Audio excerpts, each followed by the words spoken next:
So the main thing is to be able to help you go through whatever transition, to gain traction in your life, to make a decision, to kind of point you in a direction. You want to be in touch with your genius. And when you can align yourself with that, your path is going to be really powerful. Yeah. You know? And so my work is to help people recognize how to get closer and closer to that within themselves. I want everybody to know you have a genius. It's not BS. It's not a fantasy. You have a genius. It's a real thing. Just because it's not part of our culture necessarily doesn't mean that it doesn't exist. If you look back into history all around the world, most cultures had a concept of genius of somehow, of people coming and being born with a special message to give or a special service to provide, right? There comes a time in our lives when we think that we have it all figured out, career, personal life, faith, you name it. And because things seem to come in complete alignment. Then something happens that shakes the foundation of what we thought was just so solid. What do we do then? Well, it starts with a journey of the soul. And today, my guest shares with us a pathway to finding our genius. And in the meantime, before we get into all that, I just want to remind you, if you're interested in raising your standards as a father, a husband, and entrepreneur, then I encourage you to start your hero's quest. In this program, you'll accomplish more, develop more, and become more in the next 90 days than you ever have. And you can get more information about this at the Awakened Man Training Academy at members.theawakenedman.net. And with that, let's get on with today's episode. The average man today is sleepwalking through life. Many never reaching their true potential, let alone ever crossing the finish line to living a purposeful life. Yet, the hunger still exists, albeit buried amidst his cluttered mind, misguided beliefs, and values that no longer serve him. It's time to align yourself for greatness. It's time to become a revolutionary man. Stay strong, my brother. Welcome, everyone, to the Revolutionary Man podcast. I'm the founder of the Awakened Man movement and your host, Alan Devonso. Do you know what your purpose is? And if not, do you even know how to find it? There's many ways that we can find our life purpose or mission. And while there are many ways that each of us takes time and effort for us to truly uncover and find out what it is. And this journey of clarity is what changes our lives from standing on the sidelines to playing the leading role. And today, my guest reveals his journey to living his purpose and how we can do the same for ourselves. So allow me to introduce my guest. Ben Hummell is a licensed psychotherapist, an author, a spiritual counselor, and a teacher. He's the creator of the Genius Way life skills system, which helps people of all ages and backgrounds to uncover and express their unique gifts, genius gifts, and calling for more of a fulfilling life. Ben offers inspiration, encouragement, tools, and support for those on the path of personal growth in the form of therapy, coaching, workshops, and online courses that can all be found at www.thegeniusway.com. Welcome to the show, Ben. How are things today, my friend? Good. Hi, Alan. Nice to see you. Happy to be here. Yeah, it's outstanding to have you here today. Beautiful sunny day here up in Canada. I know we were just talking before getting on. You're in California, so we're finally getting some nice warm weather that you folks get to enjoy a little more than we do. Yeah, we're very spoiled down here with that. Yeah, it's outstanding. Yeah. Right so on. I look forward to our conversation. Absolutely. So in our work here at the Awakened Man, we always talk about every one of us being on a hero's quest. And so my first question for my guests is to talk a little bit about their journey, their life journey, and specifically tell us about a time in your life when you knew things had to change. What did you do about it, and how did that experience shape you into the man you are today and the work that you're doing? I would say probably the most challenging thing for me was when I was coming out of being part of a spiritual group. And I had been in the group for quite a long time. And in it, I was a teacher and a counselor and so forth. And as would happen, it's a very common tale that the leader becomes corrupt and the group breaks up and everybody's devastated. So that was my story too. Okay. Yeah. And so coming out of that, I had a lot of disorientation and, crisis of faith. my whole identity was wrapped up in that. And I need to find out, okay, after this, what still lasts? What exists? What is still there in me? And so a lot of deep soul searching. And eventually I thought I found the best path for me was to find that part that was always there in service to others, in terms of helping others to stay on their path, helping others to, navigate their spiritual and psychological development. I went back and got my graduate degree, got my license as a therapist. I'm licensed in Washington, Oregon, and California. So I have the whole West Coast as my clients. And but then that was just still a little bit too limiting. It wasn't really hitting on the mark.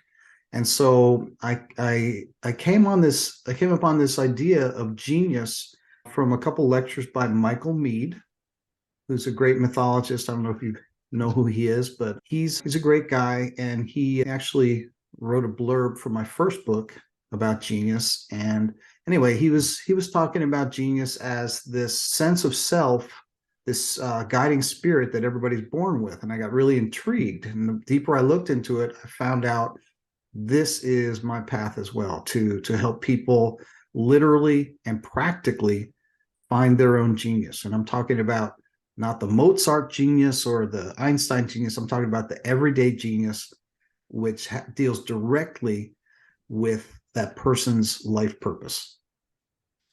Oh man, I just love that. I just taken a ton of notes here right out of the gate. I just think it's so important that you hit on a couple of really key things. I want to just dive a little bit deeper. And you talked about having a crisis of faith, and I think about how many of us have that, whether we were spiritual or raised in a religious community or not. We have that times. And tell me a little bit more about how that crisis of faith that you had to go through, and maybe even with your clients, of how that really rocks the foundation of who we are. Because a lot of us we feel that, I think, that purpose is around faith. And when that isn't there, and when that starts to shake, it really can leave us in a vulnerable spot. Yeah. So faith gets rocked. So I'm going to put on a couple hats here. Faith gets rocked when there's a big transition in our life that takes us from something that we know into the unknown. Okay. And it's usually something really devastating. For me, it was a loss of identity. Like, who I was in that spiritual group was now gone because the group is gone. And that meant my friends, my family, my businesses, everything, including how do I connect with God, spirit, universe, all that, that was all in question now. Yeah. And so to put on the psychological hat, you got to talk about schemas. And so, have you heard that word? Yes, I have. Yeah. So I want to just explain what I mean by schema in terms of psychology. Think about it this way. Let's say that your basic identity is like a platform that's held up by 7 posts. Okay. And the posts are your schemas. And those schemas are unconscious assumptions about how the world works and how everything fits together. And they're so deeply unconscious that we don't know that we have them. But we do know when 1 or 2 of them gets knocked out, then the whole world feels unstable. And we can't really tell why. We just know it feels really bad.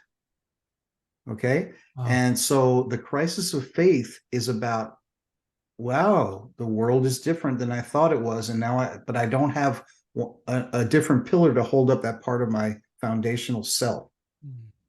Okay. And so it's a deep trauma, but they do get rebuilt with something that makes more sense, something that is more appropriate for who you are now, and it does get built, but it is very disorienting for a while.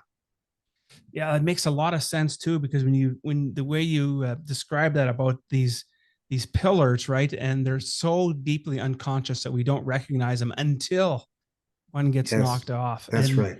And That's right. And you can see that. I could sense that when that happens, how those times in our lives where we feel disoriented, as you talked about earlier, and we're not sure where that comes from. And that's really where some of your work comes into. And I want to talk about the next part was you talked about what I really appreciate about your work is about taking it from something that is abstract and putting it into a practical application.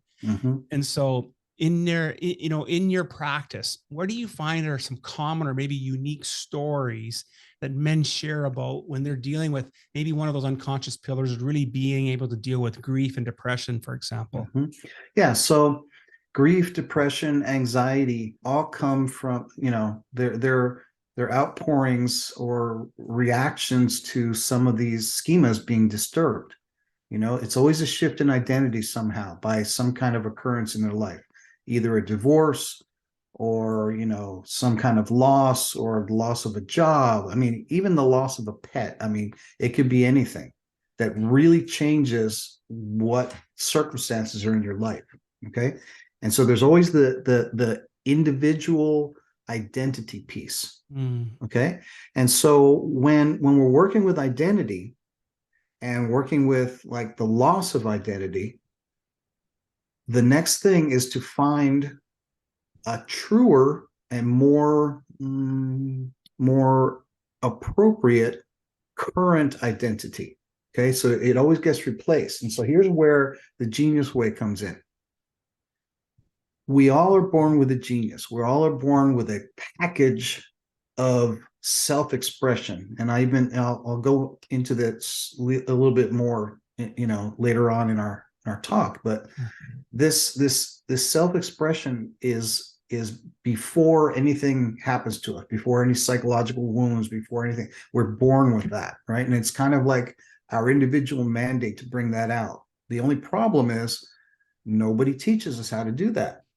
Only if we're really lucky, we'll have a parent who's very aware and will help us bring that out, right? And just on that note itself. So the word education comes from the Latin word educare, basically, which means to bring forth someone's genius, to bring something out that they have within them. Okay. So when you're at a crossroads in your life and there's a big transition happening and you're going to replace that pillar with something, it's important to know I have a genius that I've probably been ignoring and I want to replace it with something connected to that. I want to start identifying with a deep part of myself that I was born with that nobody taught me how to get to. Right. And so bringing that part out at that point, like during a midlife crisis or any kind of transition, that's an opportune time because something's going to be changing anyway. It's better to get in touch with something authentic in you rather than to pick something out of the air to identify with. That makes complete sense to me. And what I'm thinking of is some of the levels of enlightenment, for lack of a better term, that where we go through life as to me, by me, through me, and as me. And you've probably heard it in different ways, but that's how I've come to understand that process. And when we can take that opportunity to truly understand that piece of us where that's coming, then we can start to make some profound shifts and changes in our life. And so I really wanted to have this conversation with you because I think it's such profound work, and it's work that I find more and more men are starting to wake up to and want to explore this, because we are struggling with who we are as men, as identity. So much of our lives are tied to our profession, to external pieces, right? Success and money and fame and that. And when we don't have that, or we don't get to achieve that as our lives go on, then we tend to struggle. And so I think this piece that you're talking about makes so much sense to me. Right. Yeah. And so in terms of, rebuilding after a storm in your life, the reason it's important to rebuild with your authenticness, or we'll call it your genius now, is because the genius is expressive.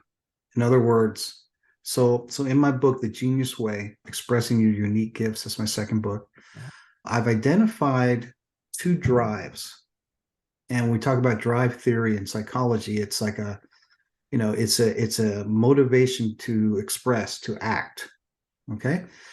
And so I've identified two drives: the wound drive and the genius drive. Mm.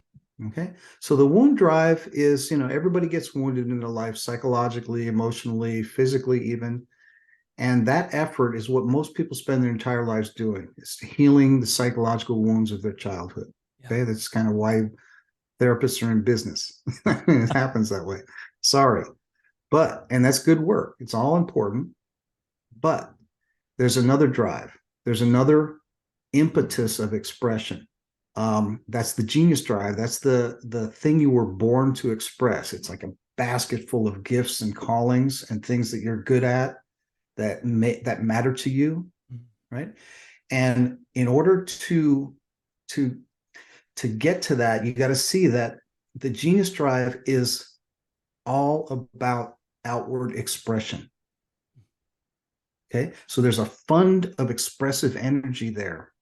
And when you tap into it, and it's your genius, it's that thing that you always have time for, you always have energy for, even if you're tired, you're like, yeah, this is good.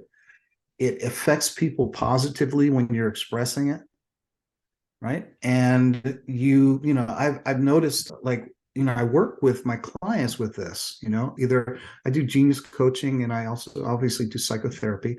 But when I see that somebody's on their genius topic, sit up more straight, their eyes will open, they'll start speaking with a sense of authority, the energy starts coming out. There's a bunch of telltale signs that you can see. And I start getting excited because I'm like, wow, here's the authority on this thing. Whether it's about, making spreadsheets to organize somebody's business or whatever it is, it doesn't matter what it is. It's just, what is it to that person? Yes. Because everybody's got something that's in that package of expression. So the main thing is that something wants to be expressed. So it's not just you having to struggle to express something. It's just like finding a path for your genius, and then it's all there. Geez, I just love that. And thank you for making it like, I would never have expected an example of a spreadsheet. And I think, that's a literal example that I've come across. I can well imagine. Otherwise it wouldn't have showed up. Right. And and just to think, because how many people are sitting here, and I forget it. I'll just, truth be told, I can remember back in high school trying to decide, what do I want to be when I grow up? And one of the things that from these aptitude tests we used to take was being an accountant. And I liked numbers and that, but I just thought to myself, I was fairly athletic back then. I thought, there's no way I'm going to sit there and look at spreadsheets all day. But I'll tell you, my career is pretty much what I do. I'm not an accountant, but you're looking at spreadsheets. But if we had the wherewithal and had a mentor such as yourself to help point us to, that's probably a genius piece for you. That is definitely, it's what I've recognized as part of my genius, is to kind of help people on this path of finding what that special thing is for them. And that's, I've created a process around that in this second book. And, I've got a lot of other irons in the fire to keep developing this thing, because it's like an endless amount of, it's an endless amount of work. To be able to. And it's really good work. I wanted to touch a little bit on your first book, Summoning Genius.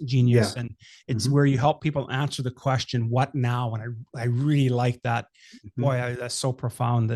And with this focus on most of us being in midlife crisis, how does this message, this what now message, work for younger folks and older folks? Those of us that are maybe at the start of our lives journey, but those of us that are maybe a little closer to the sunset part of our journey.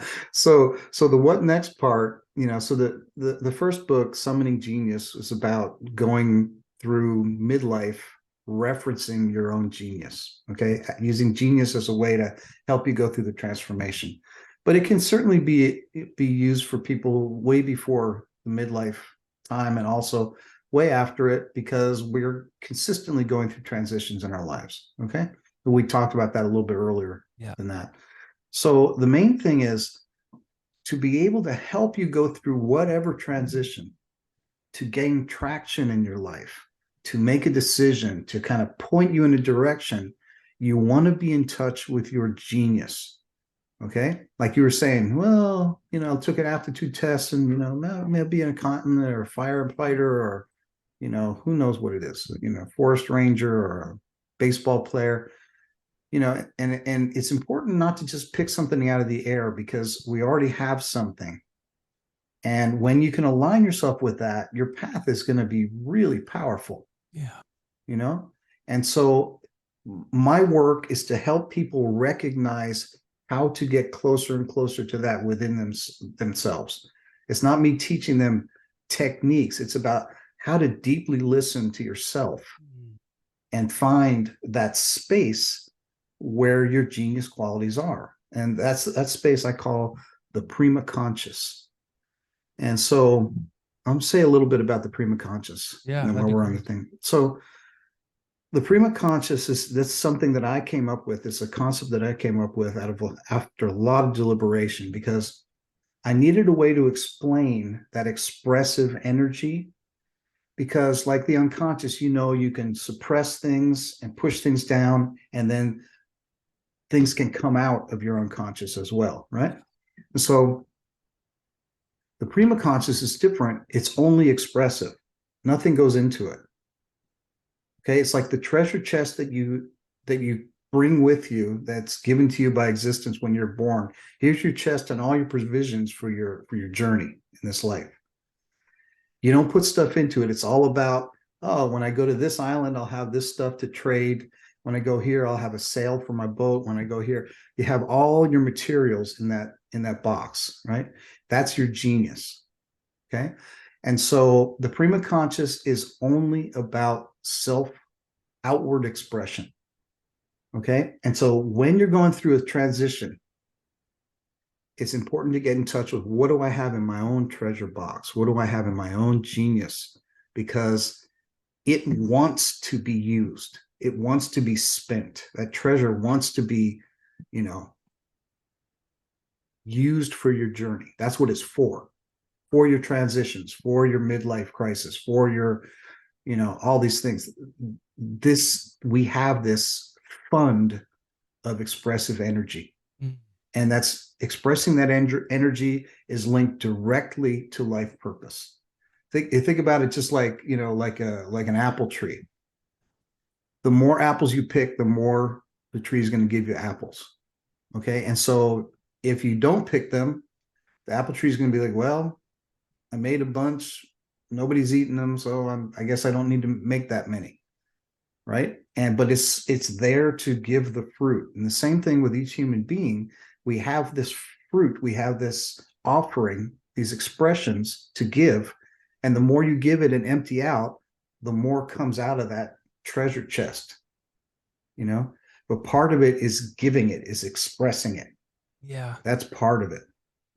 It's like the never ending tickle trunk, the thing that allows us to, it's about taking the how to do things and really leaning into that, back to really that faith piece for ourselves, right? And really understanding where our genius resides, and it doesn't reside somewhere else in somebody else or for somebody else. It's really for us. Right. So what do you find is the greatest challenge then, right, that in working with clients and working with people and in getting them through their life transition? Well, no matter what we're working on, in everyone there is a common theme. And I'll say almost literally without exception. And that is the issue of self-judgment. Interesting. Okay. One of the exercises that I do in my workshops, we do some Rorschach tests, which are like ink blot tests. I hold a bunch of them up and everybody says what they see in the ink blot. And it's a projective test because, whatever we're bringing with us is what we'll see there. And then I give everyone a handheld mirror and I have them look in the mirror. Okay, what do you see? And almost without exception, there's criticism. Oh, I'm too old, I'm too ugly, I'm too fat, I'm too wrinkled, I'm too whatever, right? And that's the absolute obstacle to finding your genius and to kind of moving forward with your life. right? So no matter what you're working on, there also has to be an amount of self-acceptance, just as you are, a good, healthy amount. And so there was a psychologist named Carl Rogers. He was a humanistic psychologist, and he coined the phrase unconditional positive regard. And what that meant was the therapist works with the client and just is there and accepts the person just as they are and is completely supportive, unconditionally. And so in my book, The Genius Way, I talk about unconditional positive self-regard as a way to do this kind of work.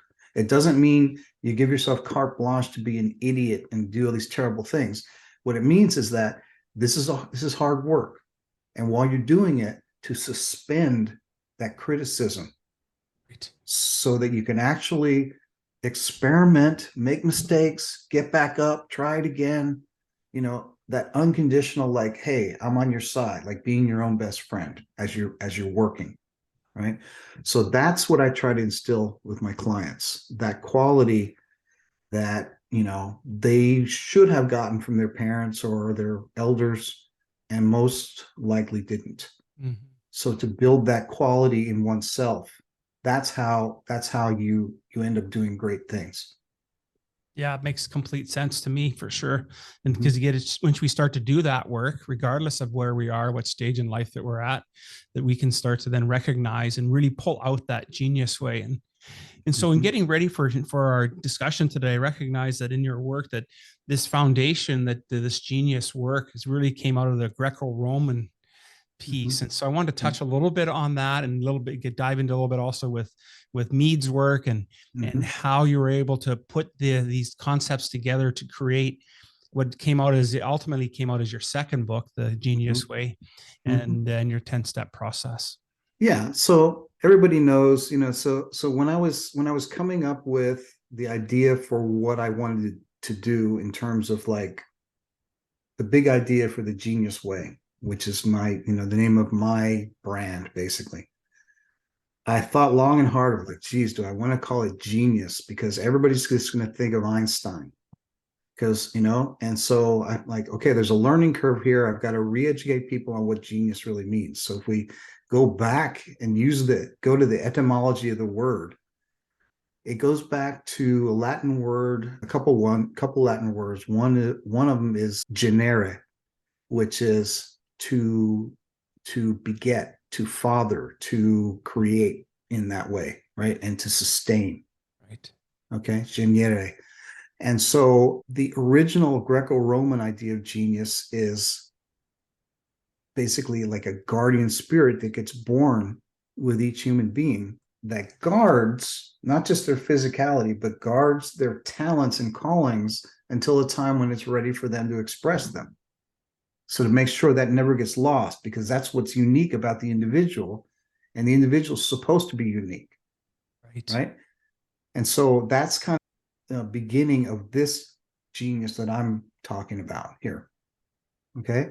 And in terms of like figuring out like, okay, so, Michael's a really great guy, and he's really opened a lot of people up to the idea of genius, and I've been to a couple of his seminars, and people just get very, very excited to hear that, hey, I've got this thing within me and that's cool and everything.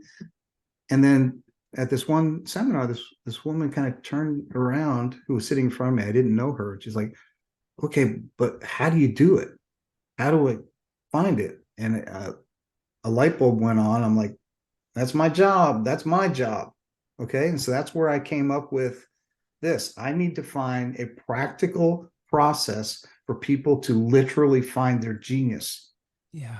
Okay. And so that's exactly one of the motivations, because I knew this was part of my journey, and then I kind of found it right there. Perfect. Practical application of it. Absolutely, because sometimes I know I find in my journey in doing men's work here that I find that there's no shortage of intellectual information, right, to get in there, and the challenge is to be able to take that and get that journey from our minds into our hearts and ultimately embody and actually live it. And I think you know, at least in our terminology, we talk about that. That's what we mean by living a life of fulfillment, when we can actually express that peace. That's what makes a difference right there. You know, taking it from your head into your heart. Yeah. And it's it's only 18-inch journey, but it's a darn long one. Yeah, that's right. Yeah, it's a long one. It is. Let's get into a little bit about the practical aspect of it. You created a 10-step process, and then how, you know, without necessarily revealing all of the 10 steps, tell us what are some key components on that journey of that process. Well, I'll tell you my favorite one. And, you know, so there's all kinds of, think about the 10 steps. What I call them are life skills. And so with each life skill in the book, one of my, either my clients or coaching clients or students, and what they've gone through, and, you know, everything's been changed, so it's all anonymous, but here's a typical situation this person went through, and this is the life skill that they need to develop to work on that. And it all points to genius. So you think of these 10 life skills as 10 arrows, like pointing in towards the center. You know, they're all pointing kind of directly there, but you need all of these things to find the whole picture. And so one of them is the idea of the pre-wounded self. And so the life skill and the new learning in the book is about how to connect to my pre-wounded self. And so by pre-wounded self, I mean, before society got a hold of us, before the tough experiences, you know, some people's wounding starts at birth. You know, I had cesarean, and that's been, my therapist is a rich person from working on that, you know, with me over the years, you know. So the pre-wounded self is basically the genius that we were born with that is still not wounded. In other words, think about it, having, let's say, a dozen red threads that we start our life with. And that's our development, our spiritual development, our psychological development. And some of the threads now by this time are very long, and some are very short, right? And so when we get wounded in our life, psychologically, however we get wounded, and everybody gets wounded, some of those threads just stay short, okay? But it's a good thread. And that thread, if you pull on it, is only going to go one place. And so that self, before they're wounded, has an intact trajectory where I'm going to go right to that beautiful genius expression if you just let me grow, if you just let me grow. And so now that we've gone through, you know, as men, you know, men and women, but we're on a men's show, as we've grown into adults, we get to go back to that thread and start pulling on it. Okay, we're not creating this direction, we're just letting it grow again, because we can. We can see past our, okay, I got wounded there, you know, but I can go back to that place that still is innocent and connected to existence, and, you know, all those good qualities, and keep developing that pre-wounded sense of self. And that leads directly to your genius and your genius expression. Okay, so that's one of the lessons. So each one of these life skills, there's a guided visualization that helps you to bring content out of your prima conscious. That's why I mentioned prima conscious before. In the prima conscious, there is information about what your genius is. And it's not unconscious, it's the prima conscious. That holds the genius material. And so the guided visualization, the guided journey that I take you on, helps bring that material out, so that by the end of that lesson, you know something about your genius. You write it down, right? Every one of these life skills, you literally have a few facts that you learned from what you brought out of your prima conscious about what your genius is. And you collect these, and at the end of the book, you kind of distill them into basically like a mission statement about what your genius is. So it's a pretty cool process. Yeah, absolutely. It sounds phenomenal. And what a great example. Thank you so much of using that pre-wounded self, because a lot of our work, especially in today's work with men's work, is really dealing with the wound, whether it be a Right. father wound or mother wound, some wound that we're trying to heal Yeah. from past trauma. And there's different ways to approach it. And what I really like about our conversation today is that it feels practical. It feels masculine, that it's Yeah. something that guys can sink their teeth into and do, Yeah. because you've into what you've done.